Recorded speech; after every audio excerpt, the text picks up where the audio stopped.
Edurio platformā jums ir iespēja jebkuru jautājumu pārvērst par filtru. Kā piemēru apskatīsim skolotāju labbūtības aptauju.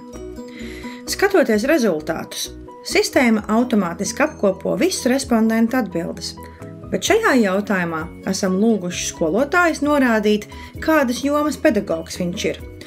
Un, lai mēs rezultātos varētu redzēt, kā atšķiras atbildes pedagogiem no dažādām mācību jomām, izveidosim filtru. Spiediet uz pogas pārvērst par filtru.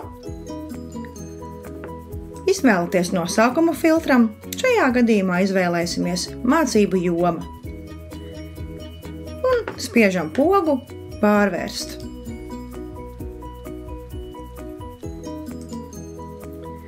Kad filtrs būs izveidots, to varēsiet ieraudzīt ekrāna labajā malā.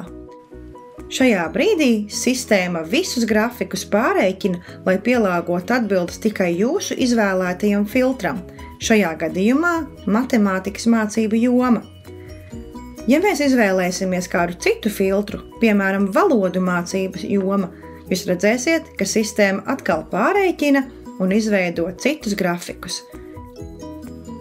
Tāpat jums ir iespēja veidot filtrus, apkopojot vairākas atbildes vienā filtrā. Piemēram, izveidosim filtru, lai apskatītu, kā atšķiras rezultāti pedagogiem atkarībā no tā, cik daudz laika viņi pavada plānojot mācību stundas. Spiedīsim to pašu pogu, pārvērst par filtru. Izvēlēsimies nosaukumu. Šajā gadījumā, piemēram, stundu plānošana. Lai apkopotu vairākas atbildes zem viena filtra, spiediet pogu mainīt. Šajā skatā jums ir iespēja pārsaukt atbildes, tādā veidā apkopojot tos vienā filtrā.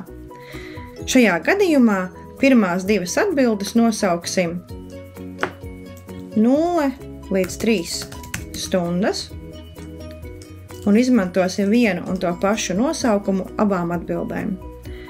Savukārt 3. un 4. atbildēji nosaukums būs 4 līdz 7 plus stundas.